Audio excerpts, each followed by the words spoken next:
వచ్చిన మీ అందరికి thank you so much. Sankranti అల్లుడు మిమ్మల్ని సాటిస్ఫై చేశాడు.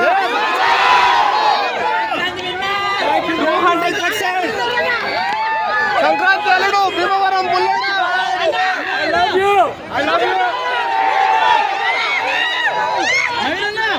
so much.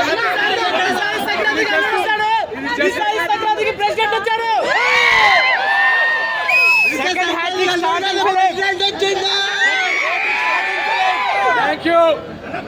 నా ప్రతి సినిమాని ఫస్ట్ షోకి ఇలా వచ్చి ఈ బ్లాక్ బస్టర్ రెస్పాన్స్ ఇచ్చి మీరు ఇప్పుడు దాకా నా సినిమాలు అన్ని కెరీర్లో హిట్స్ ఉండడానికి కారణం మీరందరే. మళ్ళీ ఒక 2 years గ్యాప్ తర్వాత వచ్చినా కూడా సంక్రాంతికి ఇంత కాంపిటీషన్లో వచ్చినా కూడా మీరు ఫస్ట్ షోకి వచ్చి మళ్ళీ బ్లాక్ బస్టర్ ఎనర్జీ చూపించినందుకు ఎక్కువ